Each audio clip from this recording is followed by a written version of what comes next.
here's Brody Brazil. In terms of best locker rooms in all of sports, I mean, it's going to be an impossible debate to ever settle and solve because of the minute details here or there. But you got to say that the Michigan football team now is at least in that conversation. Oh my goodness.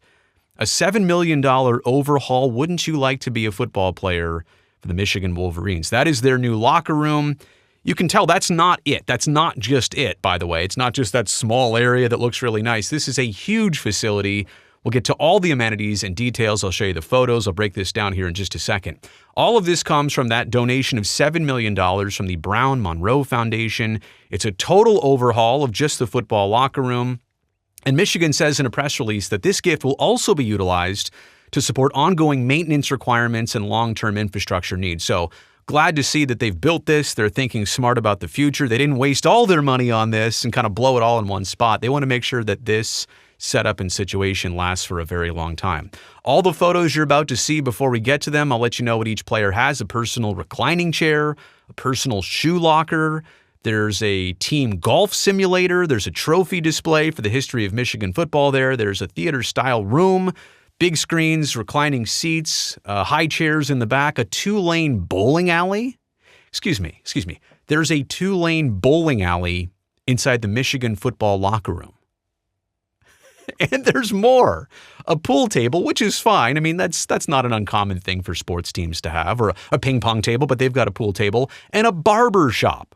First off, I love that idea of a barber shop, but who is doing that in college football? All right, let's get to some of the visuals here. This is what it looked like when Michigan players had the debut, when they first got to go in these brand new locker room areas. I mean, look at that right there. The phones, they can't believe it. This is like Christmas morning times 10. And some of these players just committed to Michigan. Other players have been there for a couple years. But I mean, just how cool is all of this? And I know some people are liking this. Some people are jealous of this. Some people are saying, wait, do they really need this? There's a lot to it. I do want to get to all that in just a second. But yeah, these are the fancy shots. These are the glory shots. This is what's going to make everything look the best. But quite honestly, what a very cool situation for football players at the University of Michigan. Michigan versus everybody. That was a little promotional video that they put together. So here is a look inside the facilities. I got to say right off the top, and I haven't obviously been in this space, but I like what they've done, how it seems like there's lockers down there and down there and down there, and obviously probably this way too. I like the fact that it's actually not one big locker room, because if you've ever been in one of those, and I've been in plenty, it's messy and it's stinky, and you really don't need the wide receivers in the same room as the D-line and your special teams over there and your running backs, and it's too complicated. It's too much of one big messy room. I actually kind of like this concept of what I think are a bunch of little coves here, and you could have your big team meeting in some other room. Like if you really need to, like an all hands type situation, bring everybody into some other room. But in terms of your stall and your little situation, yeah, you kind of want a little bit more of an intimate, private atmosphere than anything else. So first off, I really like the layout. I also understand that Michigan has the Nike and Jordan deal, so every player gets their own shoe locker. Now for me, I feel like my shoe locker would be respectable, the kicks I put in there, but I also know that some people are crushing the shoe game and I'm not. So I imagine some people are going to put like their Crocs in there and their flip-flops in there. Other people are going to have like the best colorway J's and everything else in there. I imagine some of these personal shoe lockers are going to be better than others. Is this something that young people want? Probably. I guess you could put a backpack or anything else you want in there, but I thought that was interesting. Everybody gets a shoe locker. Like that's now an important part of a young person's thing. And actually it does look, and I'm seeing this better now, that also looks like it's got a lock code on it. So those are actual lockers, not just a cubby hole, but like a locker. You could lock that up. I like that. So maybe in reality they were just putting shoes down there, but maybe that's more of a secure area. But in terms of each player's stall here, you've got the name, not on a little bar or printed out like a lot of even pro teams have that. I mean, it's on a flat screen monitor. Every player literally has their name, number, where they're from, the position they play. I should have done that in a different color. Position they play, all on a flat screen. Every player has their own screen. That's pretty cool. Now, the one thing I'm a little bit confused on, Like the locker itself is so recessed here. Like there's this cool chair, which is awesome, right? Personal reclining chair. Who wouldn't love that? But how do you actually get all the way back to your stuff back there? If that's a proper locker where you hang up your clothes and your jersey's ready for you, how do you get to that? So I'm ergonomically, I'm a little intrigued there. Here's one of the kind of main areas, and I do think for every pro sports team, and I'm saying pro sports, for every college team too that puts in this type of effort and money, it is important to have photos and representations and trophies of your players and your history and your legacy. If you think about it, it's one of the important things to carry on, where your program, where your teams, where your coaching staff has been. And when you're constantly replacing players in a situation like college, I mean, they know that. They're aware of what Michigan football is. But there is nothing more inspiring and more important than things like this to constantly remind you. So trophy area, obviously award area, and the pool table is, I don't want to say procedural. They could have put a ping pong table. They could have put anything there. That's part of the amenities. I'm not going to say that's the biggest or best. Anybody can kind of do that. It is cool that it's got the Michigan logo on it, and it's great for chemistry. We'll talk about that in just a second too. But to have the logo and to have this look really nice, I imagine this is probably like when you walk in or this is in a main area. It's important to have that feel-good area. Okay, the golf simulator. Really? I'm not here to say they don't need it, but I'm also here to tell you that I've got a little background in these. If it's like one of the real nice top golf simulators, I think we're talking about a couple $100,000 here in terms of putting that thing in, installing it, and the licensing for all that stuff. And it probably is. It looks similar to the Topgolf one I've played, which, by the way, is an absolute blast. They're going to love this. They're going to enjoy this. How do you use it? Will guys be using it for most of the season, all season? Is this an off-season thing? They can come in here at any time. Maybe they'll blow off some steam one night, play 9 or play 18. Get a foursome in there. I mean, it's a great thing for camaraderie. I also see that it's right here next to this theater-style situation. There's some chairs. There's some high chairs here. You could put a laptop up there and watch whatever you want to watch. I don't think this is like a game film area. There's more of a classroom setting for that.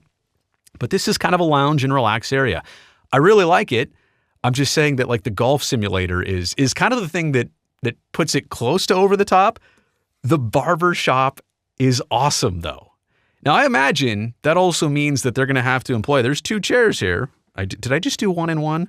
1 and 2. I would imagine that you'd have to employ 2 cosmetologists. Did I get that right? 2 barbers, right? Like you have to do that if you're going to have a barber shop. You don't want to offer this and then not give the amenity to the players. But there's something cool about having a barber shop as part of your facility. Why do I say that? Because I'm somebody right now who's about a week overdue for a haircut. It's getting a little long and messy here on the sides. But if I had like a work situation, just to go pop in real quick, give me 20, 25 minutes, get faded up, tightened up a little bit, I would go on a weekly basis. And if the haircuts are complimentary or if it's at a really good cost and it's a good situation, I'd go in there all the time. Stay fresh and clean and sharp. And you know that saying, look good, feel good, play good. I like this because this is more about the personal care side and the personal product side of the individuals. As much as a golf simulator is cool and, the theater thing is pretty cool. Look, it's even got its own barber's pole over there. That is so cool that they added this. I think that's really thinking about the players.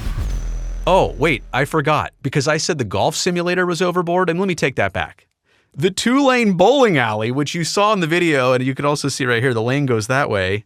Now, let me just say, I told you I like the barber shop. Some of you know here on the channel, I love bowling. Oh, of course I got my own balls and bag, bowling balls, like the strike ball and the spare ball. And shoes, I've had that for a long time. I've been a big bowler for multiple decades now. So I don't know that everybody is. I think everybody can enjoy bowling to a certain degree, but for somebody like me, I mean, you'd have to pull me away from the bowling alley. You'd have to be like, hey, Brazil, you're here for football. Could you stop, rolling games over there? Could you take a break? I think that's awesome. Like the fact that they had space for this, they included this. I don't know the cost of this. If the golf simulator was a couple $100,000, I think this also has to be in that same price point situation. So Here now, let's get to some takeaways. We've seen what this is all about. We have an understanding of it. I think my takeaway to begin with is this has set a new bar. I mean, not even just for college sports, but now Michigan can go out and recruit players and say, hey, look what we've got. You want to spend some time in our football program? I mean, the program speaks for itself, but this is now also your home. This is what your amenities look like. And they can compete for players with this situation. I also fully realize this is for college kids. And college kids of the last decade and 2 decades ago and 4 decades ago definitely didn't have this type of stuff. So our college sports, can you even, like after seeing this, can you even call it an amateur situation anymore? And it's not really because of the NIL deals. College players can make money off endorsements and other things, but now programs are doing things like this for their players. They're not amateurs. This is by no means an amateur situation. They are now treated like professionals. I do realize that some will be critical over a situation like this. But what are you going to do if you're Michigan? You didn't spend the school's money. Somebody out there said, we have $7 million. We want to give it specifically to this. This is our vision. This is our money. Do you want it or not? This is what we want to give it to you for. So I understand that like other sports are suffering or like, could it have been donated somewhere else? Yes, it absolutely could have. But that's not my money. That's not my decision. That's none of our decision. This is what somebody intentionally gave it for. So I'm not going to fault Michigan for that one bit. And lastly, I just want to say, as much as we've talked about pro versus amateur, do college kids deserve this? Are they spoiled? I know that's all going to be in the comments, but the one thing nobody can deny, and if you've ever been on a team, you know that a locker room situation like this is tremendous for chemistry. And maybe they need it, maybe they don't, but it is that glue. Like a place like this, it's part of a foundation, but more importantly, it's part of a glue that's going to bring everybody together. They'll hang out more, they'll see more of each other, they'll get away from football a little bit. During seasons, off seasons, anywhere in between, I think this is a really good thing. And you can measure how much it's worth by, I don't know, the recruits they get or how the program does, but there are so many intangibles that you'll never really be able to measure the benefits of this from that I think will really make the most difference in a situation like it. All right, you've made it here to the end of this video. Really appreciate that. Thumbs up down below. That greatly helps me in this video and this channel. I would like that, but I would also love it even more if you just take 1 second right now before this video ends. Go down there, make sure you've hit that subscribe button. That way I definitely get to see you back here next time.